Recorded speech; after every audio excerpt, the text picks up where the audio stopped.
ahora vamos a abordar un tema que tiene que ver un poco con bueno, básicamente con la salud, pero también con el bolsillo. Porque, como decíamos, y venimos charlándolo en los últimos programas, los alimentos son uno de los rubros que siempre está empujando la inflación, ¿no? Entonces, indefectiblemente, siempre tenemos asociado a que la alimentación saludable es más cara, ¿eh? Por esto de que en las dietéticas uno empieza comprando una cosa y los tickets aumentan eh, impresionantemente a medida que uno va incorporando las cosas, pero si tenemos en cuenta los productos frescos, no sé si están así. Nosotros ahora estamos en comunicación con Sergio Brito, que es director del CEPEA, es el Centro de Estudios sobre Políticas y Economía de la Alimentación, a quien le doy la bienvenida. ¿Qué tal, Sergio? Natalia Muscatelli te saluda. ¿Qué tal? Buenas tardes, Natalia, ¿cómo estás? Bien, bueno, muchas gracias por estar ahí, ¿eh? Sabemos que estás ocupado dentro de un rato, pero vamos a tratar de aprovechar este tiempo estos minutos que nos quedan. Eh, Perfecto, bárbaro. bueno, a ver, esto es un mito, la alimentación saludable es más cara que el resto de los alimentos. Contanos primero qué es el CPEA y cómo trabajan ustedes para llegar a las conclusiones que llegan. Bárbaro. Bueno, CEPEA, como dijiste, es el Centro de Estudios sobre Políticas y Economía de la Alimentación. Es un centro que está conformado por básicamente nutricionistas que me acompañan en tareas que tienen que ver con análisis e investigaciones en el campo de las problemáticas alimentarias, nutricionales que tenemos en Argentina, con un foco muy particular en cuestiones que tienen que ver con la economía vinculada a la alimentación y con poner de alguna manera a disposición los resultados de nuestros trabajos en todos los procesos de diálogo relacionados con la adopción de políticas públicas que mejoren de alguna manera la situación alimentaria en Argentina. Eso es habitualmente lo que hacemos, mucha tarea de investigación, mucha tarea de docencia, y bueno, una de las áreas de trabajo más fuertes en las cuales venimos trabajando desde hace años tiene que ver con el concepto de canastas de alimentos, fundamentalmente el concepto de una canasta saludable de alimentos, saludable en el sentido de que permita no solamente cubrir las necesidades nutricionales típicas, sino también ser una canasta preventiva, preventora de enfermedades crónicas, sobrepeso, obesidad, digamos, todo el conjunto de enfermedades nutricionales que hoy en día nos caracterizan no solamente a los argentinos, sino también a buena parte del mundo. Y en los últimos tiempos, incorporando también en este concepto de canastas de alimentos, una mirada desde la sustentabilidad, del impacto ambiental que tienen los alimentos, el tema de los desperdicios, es decir, cómo no solamente alimentarse de manera saludable, sino también sustentables. Así que desde hace algunos meses venimos siguiendo, desde hace algunos meses hemos diseñado y ahora seguido, digamos, el costo de dos canastas que denominamos sustentables, porque precisamente cubren esa doble mirada, lo saludable por un lado y el impacto ambiental, la sostenibilidad en términos alimentarios. Entonces, perdóname que te interrumpa, las canastas están conformadas por qué cantidad de productos y cuáles son. Bueno, básicamente una canasta sustentable es una canasta que reúne dos conceptos fundamentales que tienen que ver, por un lado, con la calidad nutricional. Esto tiene que ver con que preponderantemente las canastas están conformadas por alimentos de buena calidad nutricional y diversidad. Son los dos atributos que tienen hoy en día reconocidamente una alimentación saludable. Buena calidad de los alimentos que lo componen en un sentido nutricional y diversidad. Cuanto más diversa, cuanto más variada sea la alimentación, por supuesto, es tanto mejor desde el punto de vista de la saludabilidad. Y en cuanto a cantidades, te diría que una canasta sustentable y saludable hoy en día tiene no menos de 600 o 700 gramos entre hortalizas y frutas, aproximadamente el equivalente a medio litro de leche, que puede ser leche, puede ser yogur, puede ser también alguna cantidad de queso en reemplazo de la leche o del yogur. Una cantidad importante también, estamos hablando aproximadamente entre 120, 150 gramos de legumbres junto con granos y cereales integrales, que esto es muy bueno ir incorporando progresivamente a nuestra dieta, una cantidad más moderada que puede estar en el orden de los 100 gramos aproximadamente de cereales en general y panificados, y una cantidad Siempre pensando en moderada. un consumo diario, ¿no? Siempre pensando en un consumo diario, y estoy hablando de un consumo individual, ¿vale? Es decir, estas cifras que estoy mencionando son cifras diarias para una persona, un adulto promedio de nuestra población. Y dije dos canastas, porque una de ellas es una canasta que tiene carnes en su conformación, pero en una cantidad adecuada a las necesidades, y en este punto convengamos que las necesidades o las recomendaciones de consumo de carnes a nivel internacional y también en nuestras guías alimentarias están bastante por debajo de lo que es nuestro consumo habitual de carnes. Por lo tanto, en nuestras canastas la cantidad de carnes está en el orden de los 100 gramos aproximadamente, que es una cantidad absolutamente razonable. Y la segunda canasta, que es una canasta a base de plantas, tiene una mayor proporción de alimentos de origen vegetal y ausencia de carnes, atendiendo básicamente a un segmento poblacional que está creciendo en Argentina, que es la población que está dejando de consumir carnes, ¿no? Así, esas son aproximadamente las cantidades y los tipos de alimentos que conforman nuestras dos canastas. Una que llamamos flexitariana, que es justamente este patrón alimentario que progresivamente intenta disminuir el consumo de carnes, y otra canasta a base de plantas que prescinde de las carnes, no así de los lácteos, no así de los huevos. Ujú.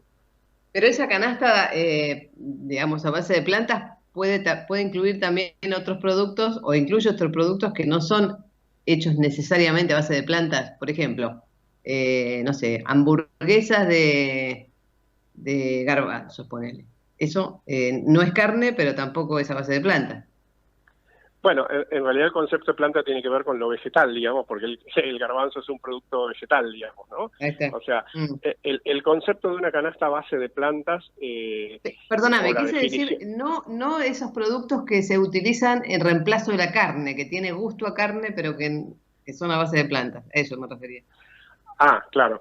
No, a ver, una canasta a base de plantas incluye todo tipo de productos en la medida en que no esté presente las carnes específicamente, ¿no? Por eso decía que en una dieta, en un patrón alimentario a base de plantas, están presentes, por ejemplo, los lácteos y, por ejemplo, los huevos. Lo que no está presente es la carne que habitualmente conocemos como producto de origen animal. Y en cuanto a estas... vos mencionabas bien, digamos, hoy en día en el mercado encontramos una amplia variedad, por ejemplo, de símiles hamburguesas, ¿no? De análogos de hamburguesa, o sea, alimentos Claro. que simulan ser la típica hamburguesa a base de carnes, pero que en su composición no tienen carne, sino que tienen diferentes productos, y en ese sentido hay algunos alimentos de esta naturaleza que son más elaborados y tienen múltiples ingredientes, y hay algunas otras variedades que son mucho más simples, incluso muy fáciles de realizar o de preparar en forma casera, como una típica hamburguesa de lentejas o de garbanzos o de arvejas que muchos hogares están empezando a producir, ¿no? Cualquiera de las dos versiones, una más elaborada, si se quiere más comercial, la otra con un toque, si se quiere, más artesanal, las dos entran dentro del concepto a base de plantas porque ninguna de las dos tiene carne, ¿no? Ajá. Bien, y ahora hablemos un poquito de números. Las investigaciones que hacen ustedes, ¿qué les dio por resultado? ¿Qué es más barato o más caro? No sé. A ver, es difícil tener una única respuesta cuando uno se quiere responder a lo que te escuchaba cuando me estabas presentando, ¿no? Digamos, comer saludable es más caro. Yo siempre digo, todo depende de la vara con la cual lo midamos, ¿no? Porque obviamente si uno pone la vara en el costo habitual de la alimentación, por ejemplo, de los sectores de menores ingresos de nuestra población, por supuesto que es más cara. O si uno mira el valor de la canasta básica de alimentos, por supuesto que comer saludable es más caro que eso, ¿no? Nosotros, la última medición, que corresponde precisamente al mes de agosto, de nuestra canasta saludable y sustentable, cuando la medimos de manera convencional, para nosotros medirla de manera convencional significa tomar el promedio de precios de los negocios que habitualmente las personas utilizan. Esto es supermercados, almacenes, autoservicios orientales. Cuando la valorizamos con esos precios, la canasta flexitariana, que repito es la que sí incluye carnes en una cantidad moderada, tiene al mes de agosto y para una familia de 4 personas, la típica familia de 2 adultos y 2 chicos en edad escolar, un valor de 86.300 pesos. Y la canasta a base de plantas, medida de la misma manera, 82.500 pesos, un poquitito más económica. Ahora bien, cuando uno evalúa las mismas canastas, pero tomando precios de ferias o de mercados cooperativos o de mercados que comercializan alimentos de manera más directa entre productores y consumidores, o incluso cuando tomamos los precios de alimentos que se venden a granel en dietéticas, la canasta que costaba 86.300, la flexitariana, puede llegar a disminuir su valor a unos 78.000 pesos aproximadamente, y la canasta base de plantas, que tenía un costo convencional de 82.500, podría disminuir su valor a 71.500 pesos. Vale decir, si uno hace uso de estrategias en cuanto a la búsqueda de lugares de comercialización más directos, en donde hay más cercanía entre los productores y los consumidores, si uno compra alimentos a granel en lugar de envasados, por lo menos en aquellos en los que es posible conseguirlos a granel, si uno aprovecha los precios de verduras y frutas estacionales y además las compra en las ferias que en muchas ciudades existen, la posibilidad de abaratamiento de una canasta saludable y sustentable puede llegar fácilmente hasta un 15% aproximadamente respecto de su precio convencional. ¿Es más caro que una canasta básica? Sí, sigue siendo más caro porque el precio, el costo de la canasta básica de alimentos, la última medición seguramente la vamos a tener en 10 días aproximadamente, pero fácilmente va a estar en unos 58.000 pesos. Pero por supuesto estamos hablando de 2 patrones dietarios, de 2 modelos de dieta muy distintos. En un caso una canasta saludable, sustentable, variada y con alta presencia de alimentos de buena calidad nutricional, y en el otro caso, como su mismo nombre indica, una canasta básica y mínima que es adecuada en términos de paliar el hambre, pero no de una buena nutrición. Además sabemos que sería como una inversión porque a la larga el costo-beneficio de alimentarse mejor siempre va a ser más económico en el sentido de que es plata que te ahorras el día de mañana en médico, ¿no? Por supuesto, pero esto que estás diciendo, que es absolutamente cierto tal como lo planteás, lo es tanto más cuando uno lo mira de una perspectiva poblacional. Si Argentina es un país en el cual el 55% en promedio de la población argentina padece de sobrepeso, obesidad, esto es un porcentaje... ¿75%? No, 55. Ah, 5. 55, No, igual, es alto. Sí, ya 55 es alto, 75 sería directamente ya una grosería prácticamente, ¿no?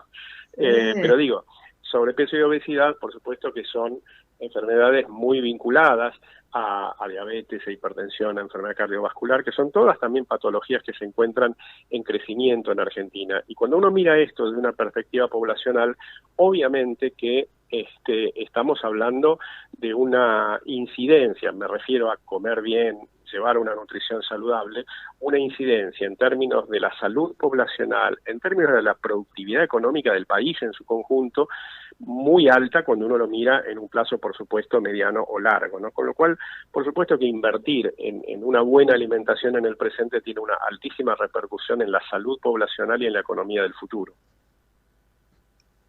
Sergio, quería preguntarte si tenemos algún dato como para comparar esto, para ver un poquito cómo se está alimentando la gente con respecto a, no sé, 10 años atrás, por ejemplo.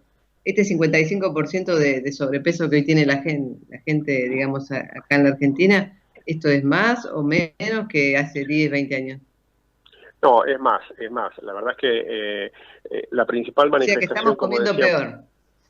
Estamos comiendo peor, estamos engordando crecientemente, digamos, los datos más comparativos que tenemos no son en adultos, yo me estoy refiriendo a datos de la última encuesta nacional de nutrición y la segunda encuesta nacional que se hizo hace 4 años atrás, incorporó más grupos etarios. En la primera encuesta hecha en el 2005 no se había encuestado, no se había pesado y medido a los adultos, en esta sí, con lo cual cuando uno mira los datos comparativos que están hechos en niños, la verdad es que el sobrepeso y obesidad ha aumentado significativamente, digamos, de un 30% aproximadamente, 31% en la primera encuesta nacional de nutrición de niños con sobrepeso y obesidad en la edad escolar, a 41% en la última encuesta, lo cual implica un crecimiento muy importante. Estamos hablando prácticamente de 1 punto por año, y esto es mucho. Claramente hoy en día encontramos no solamente más sobrepeso, sino, como decía antes, más diabetes, más hipertensión, y una cosa muy particular y muy lamentable es que esto empieza a ocurrir cada vez a edades más tempranas de la vida. Era muy raro hace 40 o 30 años atrás encontrar niños, adolescentes con hipertensión. Hoy ya no le extraña a un pediatra en su consultorio encontrarse este tipo de patologías que tienen que ver, por supuesto, con una mala calidad de dieta, una alimentación inadecuada. Hoy en día en Argentina, para tener otro número, estos son estudios que hemos realizado en base a la encuesta nacional de gasto de hogares del INDEC, solamente el 11% de la población, nada más que el 11% de la población podría decirse que tiene una buena calidad de dieta. El resto de la población, estamos hablando del 89%, de probablemente estemos algunos de nosotros, tiene una alimentación que como mucho alcanza un estándar de media o de intermedio, pero no de buena dieta, ¿no? Y esto obviamente que se paga en términos de sobrepeso, obesidad y enfermedades crónicas. Seguro. Bueno, Sergio, me gustaría seguir charlando, pero te quiero liberar porque sé que tenés compromisos, así que desde ya muchísimas gracias por haber pasado por el bolsillo del consumidor y